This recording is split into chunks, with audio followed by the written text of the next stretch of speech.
Chilli powder అన్ని రకాల వంటలకు పచ్చళ్లకు సరైన chilli powder. No colour no chemicals. Hi hello నమస్తే, welcome back to our channel. నేను మీ వైషు. ఈ మధ్యకాలంలో అంతర్జాతీయ యోగా డే మనం ఒకటి జరుపుకున్నాం. దానికి మోదీ గారు పిలుపునిచ్చి ఆంధ్ర వచ్చి పెద్ద ఈవెంట్ లాగా చేశారు. దాన్ని ఎంతో సంబరంగా అందరం ముందుకు వెళ్ళాలి, మెంటల్ హెల్త్ చాలా ఇంపార్టెంట్, ఫిజికల్గా బాగుండాలి, ఇవన్నీ చేశారు. బట్ దాని పరిణామాలు ఎలా ఉన్నాయి, ఈ విషయం గురించి మాట్లాడడానికి ఈరోజు నాతో పాటు లైఫ్ కోచ్ రజనీరమ్మ గారు ఉన్నారు. మేడంతో మాట్లాడదాం. Hello ma'am. హలో, నమస్తే. నమస్తే. సో యోగాంధ్ర అంటే మంచిగా అందరూ వెళ్ళారు, పార్టిసిపేట్ చేశారు, బాగా ట్రాఫిక్ జామ్ అయింది, అది వేరే విషయం. మరి దాని పరిణామాలు ఎలా ఉన్నాయని చూసుకుందాం మ్యామ్. ఇప్పుడు ఏం మాట్లాడగలరు దాని గురించి మీరు?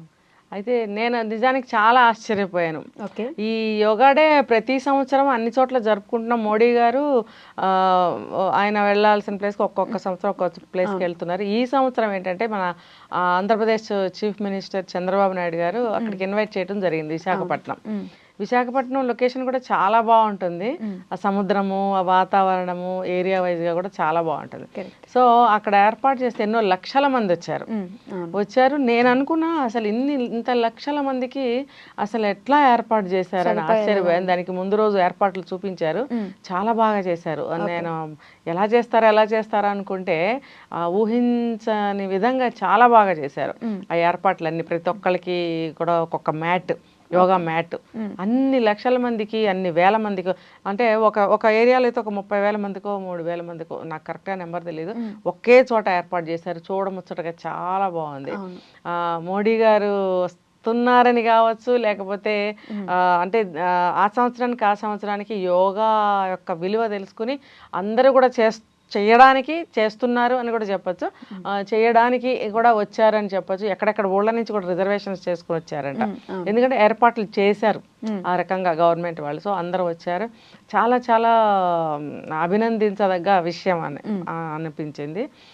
వచ్చారు మోడీ గారు. యోగా కూడా సక్సెస్ఫుల్గా చాలా బాగా జరిగింది. అంటే అది చరిత్రలో నిలిచిపోయే రోజు అన్నమాట. దానికి ఒక పేజ్ ఇవ్వచ్చు అన్న విధంగా జరిగింది. సరే, అంతా సక్సెస్ అయింది. అందరూ వెళ్ళిపోతారు కదా, మినిస్టర్లు అందరూ వెళ్ళిపోయారు, అంతా బాగుంది. మరి అప్పటి వరకు దేనికోసం యోగా చేశారు, ఏం సాధిద్దామని చేశారు అంటే, ఇప్పుడు ప్రత్యేకించి అక్కడ జరిగిన ఆ ఈవెంట్ గురించి మాట్లాడుకుంటే ఎక్కడెక్కడి నుంచో వచ్చిన వాళ్ళందరూ కలిశారు.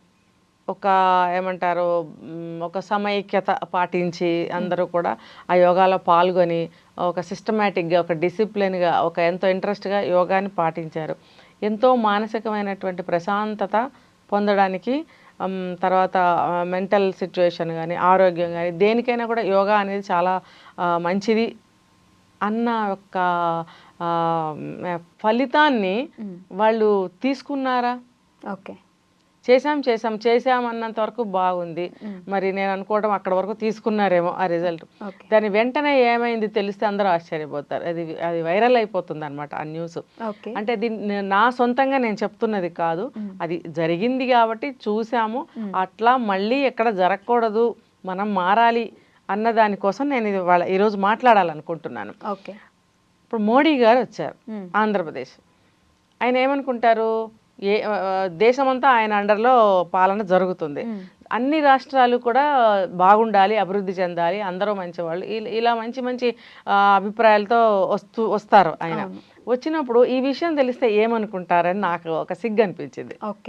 ఏం జరిగింది అని అంటే, ఆ యోగా మ్యాట్స్ ఏవైతే ఏర్పాటు చేశారో అవన్నీ కూడా అందరూ పట్టుకెళ్ళిపోవడం. సరే, ఎవరి యోగా మ్యాట్ వాళ్ళని తీసుకెళ్ళండి అని అనున్నారేమో మనకు తెలీదు. అనుంటే ఎవరి మ్యాట్ వాళ్ళు తీసుకెళ్ళొచ్చేమో అనుంటే.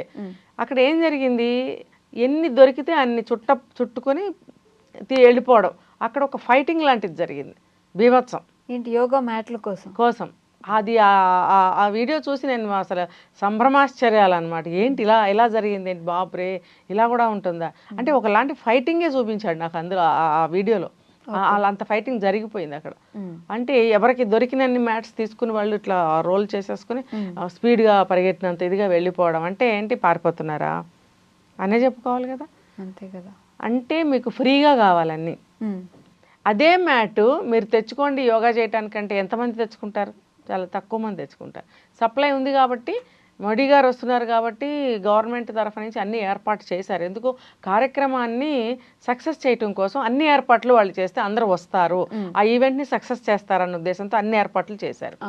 చేసినప్పుడు మనం ఆ విషయానికి ఎంత విలువ ఇవ్వాలి మనం? కరెక్ట్. సరే అన్ని మ్యాట్లు వాళ్ళు మాత్రం ఏం చేసుకుంటారు, ఎవరి మ్యాట్ వాళ్ళు తీసుకెళ్ళండి అని అన్నారేమో. అంటే వీళ్ళు చేసిన పని ఏంటి? దొరికినన్ని పట్టుకుని వెళ్ళిపోవడము. ఆ టాక్ ఎలా వచ్చిందంటే అవి తీసుకెళ్ళి అమ్ముకున్నారు కొంతమంది అని. అమ్ముకున్నారా? అసలు నాకు ముక్కు మీద వేలేసుకున్నాను నేను. అది చూసారా వీళ్ళు? అమ్ముకున్నారు అని చెప్పారు మనకి. అంటే ఆ హేళన చేసే క్రమంలో ఇది ఒక భాగమేమో అనిపించింది. అంటే ఎవరైతే మ్యాట్స్ ఒకటి కన్నా ఎక్కువ 4-5 తీసుకుని వెళ్ళిపోయారో వాళ్ళ గురించి వీళ్ళు ఇలా మాట్లాడినప్పుడు ఎవరైతే తీసుకెళ్లారో వాళ్ళు సిగ్గుపడాలి ఈ మాటకి. అరే బాబు మిమ్మల్ని మీ మ్యాట్ మీరు తీసుకెళ్ళండి అంటే తీసుకెళ్ళండి, మిగతావి కూడా తీసుకెళ్ళటం వల్లే కదా ఈ మాట వచ్చింది. అంటే మీకు అత్యాస, అంటే మీకు ఫ్రీగా కావాలి ఏదైనా. ఆల్రెడీ అన్ని ఏర్పాట్లు ఫ్రీగానే చేశారు, ఇంకా మీకు ఏవో ఎన్నెన్నో అన్నీ మీకు ఫ్రీగా వచ్చేయాలి. ఇప్పుడు ఫ్రీగా వస్తుంది అని అంటే మీకు దాని విలువ తెలుస్తుందా? ఇచ్చారు కదా ఇంకా 4 పట్టుకెళ్దాం.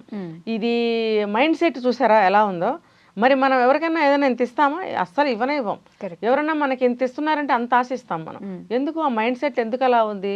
తర్వాత ఏంటంటే ఇప్పుడు మనం ట్రైన్స్లో జర్నీ చేస్తుంటాం, ఎయిర్ కండిషన్ కోచెస్లో చేస్తున్నప్పుడు అక్కడ pillow covers, napkins, towels, bedsheets చాలా మంచిగా ప్రెస్ చేసి వైట్గా ఇస్తుంటారు. ఇచ్చినప్పుడు వాళ్ళు మనం యూజ్ చేసుకోవడం, మన టికెట్ ఇస్తున్నాం, మనకు ఆ సౌకర్యం కల్పించారు. ఇప్పుడు ఇంత జనాభా పెరిగిపోయిన ఈ రోజుల్లో మనకి ట్రైన్ జర్నీ బస్సు స్లీపర్ కోచ్ల్లో కూడా బెడ్షీట్స్ ఇస్తుంటారు వాళ్ళు. ఇచ్చినప్పుడు అంటే దానికి తగ్గ టికెట్ తీసుకుంటారు కాబట్టి ఈ ఫెసిలిటీస్ ఇస్తే వాళ్ళందరూ వస్తారు, ఇలాంటి బస్సుల్ని మనం ఇంకా మరిన్ని ఎక్కువ చేసి నడపచ్చు అన్న ఒక డెవలప్మెంట్ కోసం వాళ్ళు ఎంకరేజ్ చేయడం కోసం అవన్నీ ఇస్తూ ఉంటారు కదా. అది గవర్నమెంట్ సొమ్ము అయినంత మాత్రాన మనము వాటిని ఎత్తుకొచ్చేసేయడము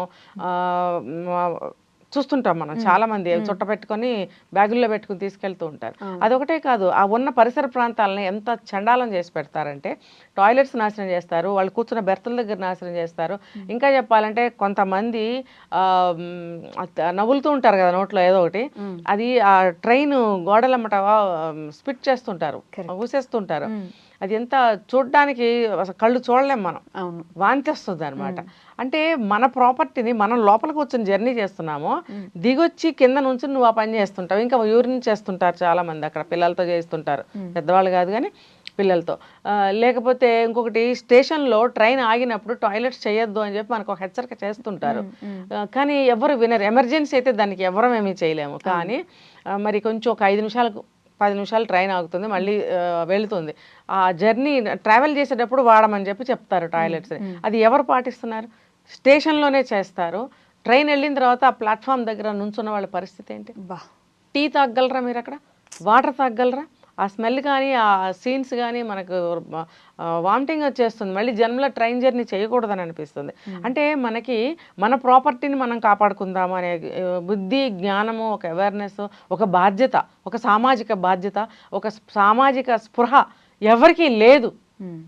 ఇప్పుడు నాది కాదుగా, నేను టికెట్ పెట్టుకున్నాను, నాకు ఇప్పుడు ఉమ్మేయాలనిపిస్తుంది, అక్కడ నుంచి ఉంటే ఇలా ఉమ్మేస్తాడు.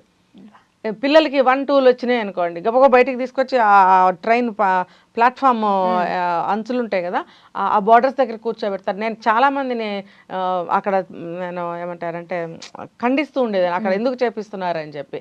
నేను అలాంటివి చూస్తే ఊరుకోను. కానీ వాళ్ళు తగాదా పోట్లాడతారు, వాళ్ళు పోట్లాడతారు. మా ఇష్టం అంటే ఏంటి? అది నీది నాది కదా, అది నాదేమి నా సొంతమేమి కాదు, కానీ అది మనది అని మనం భావించకపోతే అక్కడ పరిస్థితి ఏంటి? ఇప్పుడు ట్రైన్ వెళ్ళాక మనమే నుంచోవాల్సి వస్తుంది, మన పరిస్థితి ఏంటి అక్కడ? మన బ్యాగులో మన ఇంటి దగ్గర నుంచి తెచ్చుకున్న వాటర్ కూడా మనకు తాగబుద్ధి కాదు. ఇంకా ప్లాట్ఫామ్ మీద దాని మీద ఈగలన్నీ వచ్చి ఫుడ్ మీద వాళ్తూ ఉంటాయి. ఆ ఫుడ్ ప్యాక్స్ వీళ్ళు అమ్మేస్తూ ఉంటారు ట్రైన్లోకి వచ్చి. ట్రైన్లో ఉన్న వాళ్ళకి ట్రైన్ బయట ఉన్న గలీజులన్నీ కనపడవు, వాళ్ళకి ఆకలేస్తుంది, ఫుడ్ కావాలి, ఈ ప్యాకులు కొనేస్తారు. పరిస్థితి ఏంటి? ఇంటికి వెళ్ళేటప్పటికి మోషన్స్ అయినాయి, వామిటింగ్స్ అయినాయి, జ్వరం వచ్చింది అని చెప్తారు. జర్నీలు ఇవన్నీ జరుగుతాయి అన్నమాట. అంటే ఎవరు ఎక్కడ అయినా కూడా ఒక జాగ్రత్త తీసుకుంటున్నారా? ఎక్కడైనా కూడా ఒక జాగ్రత్త తీసుకోవట్లేదు. అసలు ఆ ట్రైన్ ఆ రకంగా పాడు చేస్తే క్లీన్ చేయడానికి సంవత్సరానికి 12 కోట్లు గవర్నమెంట్కి అవుతుందట ఎక్స్పెండిచర్, తెలుసా? పైనే అవుతుంది.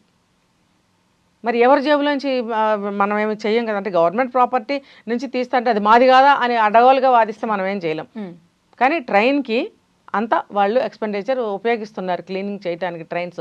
మళ్ళీ మనం ట్రైన్ ఎక్కాలి కదా, జర్నీకి వాళ్ళు లోపల అందరూ వచ్చి క్లీన్ చేసి పెడుతూ ఉంటారు, బయటకు అడుగుతూ ఉంటారు. మరి అది ఎంత కష్టం. మరి ఎవ్రీ స్టేషన్లో మనం నాశనం చేస్తున్నాము. పాపం వాళ్ళు ఎంత కష్టపడి క్లీన్ చేస్తున్నారు. మళ్ళీ వాళ్ళ ఇంటికి వెళ్ళి చేయబెట్టి అన్నం తినాలంటే తినలేరు పాపం వాళ్ళు ఇవన్నీ క్లీన్ చేసి. అదంతా మనం చేయగలమా? మరి వాళ్ళు ఎంత సాక్రిఫైస్ చేసి మనకి ఇవన్నీ సేవలు అందిస్తున్నారు. మనకు కూడా కాస్తంత బుద్ధి, జ్ఞానం, బాధ్యత ఉండాలి కదా. కాబట్టి ఎక్కడ ఏ ఈవెంట్ జరిగినా, ఎక్కడ ఏ వస్తువు ఉన్నా మనం దాన్ని మనగా భావించాలి. ఇప్పుడు మనకి ఫారిన్ కంట్రీలో అంత నీట్గా ఉంటుందంటారు, ఎందుకు ఉంటుంది?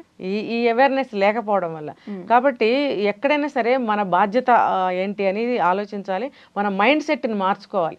ఏదైనా ఫ్రీగా వస్తుంది కదా అని ఎత్తుకుపోవడము, ఫ్రీగా వస్తుంది కదా అని నాశనం చేయటం చేసామంటే చివరికి మనకు ఆ సౌకర్యాలు లేకుండా పోతాయి. Okay, done ma'am, thank you so much.